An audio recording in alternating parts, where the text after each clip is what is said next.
Assalamualaikum warahmatullahi wabarakatuh. Saudaraku yang beriman, ada 5 hal yang sebaiknya tidak kita ceritakan kepada siapapun, bahkan kepada pasangan kita atau orang-orang terdekat yang kita cintai. 5 hal ini sebaiknya hanya kita dan Allah yang mengetahuinya. Lalu, apa saja 5 hal tersebut? Pertama, adalah dosa atau aib pribadi kita. Islam mengajarkan kita untuk tidak membuka atau mengungkapkan aib diri sendiri setelah Allah menutupinya. Rasulullah Shallallahu Alaihi Wasallam bersabda, "Setiap umatku akan mendapat ampunan dari Allah Azza wa Jalla kecuali al-mujahirin, yaitu seperti seorang yang melakukan perbuatan buruk pada malam hari, kemudian saat waktu subuh tiba. Allah telah menutupi aibnya, namun dia kemudian mengatakan, 'Wahai Fulan, aku melakukan ini dan itu.' Itulah orang yang Allah telah menutup aibnya di malam hari, tapi dia sendiri membuka aibnya saat pagi."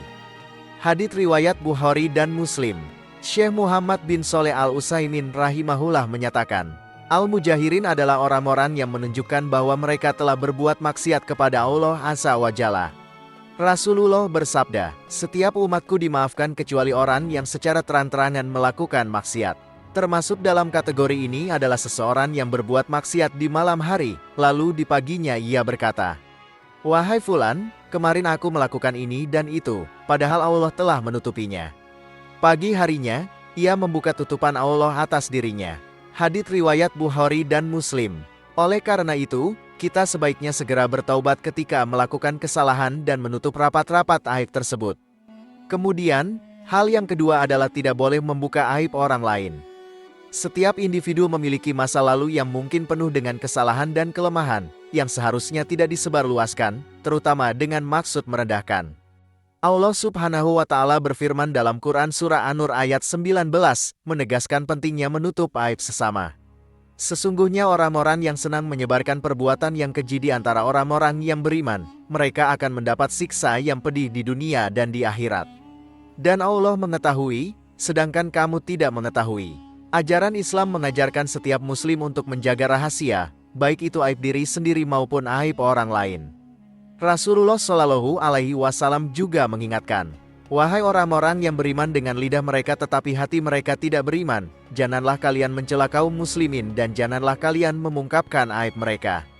Barang siapa memungkapkan aib saudaranya, niscaya Allah akan menampakkan aibnya, dan barang siapa yang Allah menampakkan aibnya, pasti Allah akan mempermalukannya meskipun ia menyembunyikan diri di dalam rumahnya."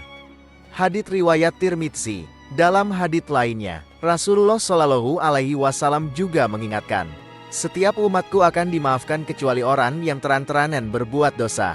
Termasuk dalam golongan terang-terangan adalah orang yang berbuat dosa di malam hari, kemudian di pagi harinya ia berkata, "Wahai Fulan, kemarin aku melakukan ini dan itu, padahal Allah telah menutupi aibnya, dan di pagi harinya ia membuka tutupan Allah atas dirinya." Hadits riwayat Bukhari dan Muslim. Yang ketiga, adalah urusan ranjang suami istri. Terkadang, ada beberapa umat muslim yang terlalu terbuka atau bahkan berlebihan dalam menceritakan hal-hal intim antara suami dan istri kepada teman-teman mereka, mungkin sebagai lelucon atau hanya untuk memecah kebekuan.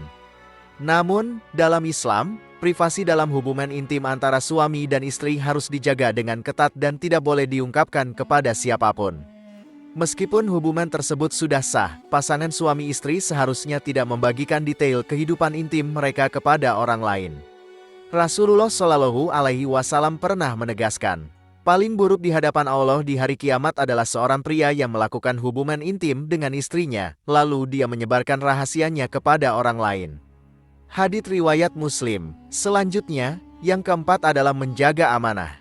Ketika seseorang mempercayakan suatu cerita kepada kita, kemudian ia berpaling, cerita tersebut menjadi amanah. Hadits yang diriwayatkan oleh Tirmidzi dari Jabir bin Abdullah menggambarkan bahwa sifat amanah merupakan salah satu karakter mulia yang dimiliki oleh Nabi Muhammad Shallallahu Alaihi Wasallam. Prinsip untuk bersikap amanah ini sesuai dengan perintah Allah dalam Quran Surah An-Nisa ayat 58. Sesungguhnya Allah menyuruhmu memberikan amanah kepada yang berhak menerimanya, dan apabila kamu menetapkan hukum di antara manusia, hendaklah kamu menetapkannya dengan adil. Sesungguhnya, Allah Maha Mendengar, Maha Melihat. Rasulullah juga mengingatkan tentang pentingnya amanah, seperti yang diriwayatkan oleh Imam Ahmad. Iman tidak akan sempurna bagi seseorang yang tidak memegang teguh sifat amanah. dan agama tidak akan sempurna bagi seseorang yang tidak memenuhi janji. Amanah berarti kepercayaan atau dipercayakan. Secara akidah dan syariat agama, amanah merujuk pada segala sesuatu yang memerlukan pertanggungjawaban dan berhubungan dengan pihak lain. Amanah dapat berupa barang, pekerjaan, kata-kata, atau kepercayaan yang harus dipertanggungjawabkan. Oleh karena itu, amanah bisa memiliki berbagai bentuk yang akan dimintai pertanggungjawabannya. Misalnya, dalam interaksi sehari-hari, kita seringkali mendengar cerita dari teman atau kenalan tentang diri mereka atau orang lain. Sadar atau tidak, cerita-cerita tersebut menjadi amanah bagi kita karena dipercayakan kepada kita. Itu adalah rahasia yang harus dijaga. Setiap cerita yang kita terima, pada dasarnya merupakan amanah. Baik itu benar atau salah, keduanya harus dijaga, artinya tidak boleh disebarkan kepada orang yang tidak berhak mengetahuinya. Rasulullah Shallallahu Alaihi Wasallam menajarkan, barang siapa menutupi aib saudaranya, maka Allah akan menutupi aibnya di dunia dan di akhirat. Hadits riwayat Ibnu Majah. Dalam hadits lain, Rasulullah Shallallahu Alaihi Wasallam juga mengingatkan, khianat yang paling buruk adalah ketika engkau membicarakan saudaramu suatu hal yang engkau anggap sebagai kejujuran bagimu, padahal bagi saudaramu itu adalah kebohongan. Hadits riwayat Bukhari. Selanjutnya, yang kelima, adalah orang yang dipercaya untuk memandikan jenazah. Diriwayatkan dari Abu Rafi radhiyallahu anhu secara marfu, barang siapa yang memandikan jenazah, kemudian ia menyembunyikan aibnya, maka Allah akan mengampuninya sebanyak 40 kali. Hadits sahih yang diriwayatkan oleh Imam Baihaqi. Dalam hadis ini, dijelaskan tentang keutamaan orang yang memandikan jenazah. Setelah memandikan, ia menutupi aibnya, baik yang terkait dengan kondisi maupun bentuk tubuhnya. Misalnya, jika ia melihat perubahan wajah yang mengkhawatirkan pada mayat, sebaiknya ia tidak mengungkapkannya kepada orang lain. Begitu juga jika ia menemukan cacat di tubuh mayat yang selama hidupnya disembunyikan, ia akan mendapat pahala ampunan besar sebanyak 40 kali. Sahabat yang dirahmati Allah, itulah tentang 5 hal yang tidak seharusnya disampaikan kepada orang lain. Wallahu alam bisawab, jika dirasa video ini bermanfaat maka alangkah baiknya untuk di-share ke teman-teman yang lain, sehingga kita juga dapat pahala jariah. Demikian pembahasan kali ini, semoga bisa bermanfaat untuk kita semua, amin ya rabbal alamin.